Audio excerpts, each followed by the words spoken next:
Sheikh, I had a question. Yes. If Allah created the world, then who created Allah subhanahu wa ta'ala?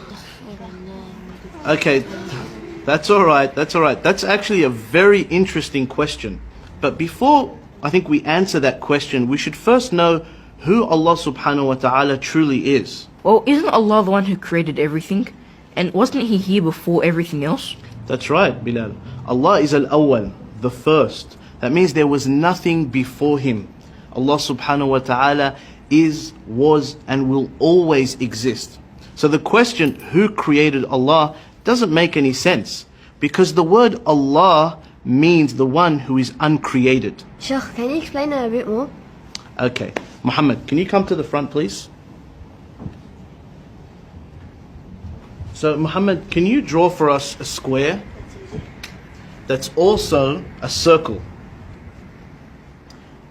That doesn't make any sense. It's either a square or a circle. That's exactly right. Thank you, Muhammad. You can go to your seat now. So, asking the question, who created Allah, is like asking somebody to draw you a squared circle. It just doesn't make any sense. I get it now, Sheikh. There's a problem with the question. That's exactly right. The question doesn't make any sense. But that's not all.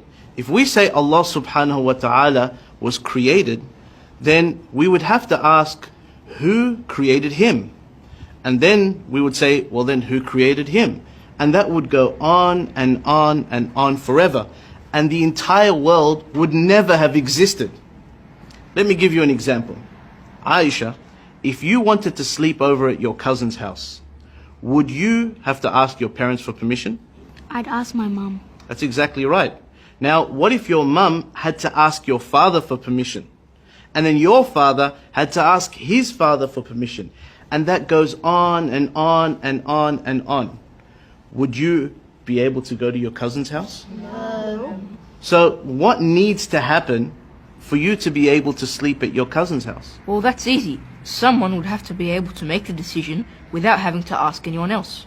That's exactly right. Likewise, the world would never have existed unless Allah had created it without relying on somebody else.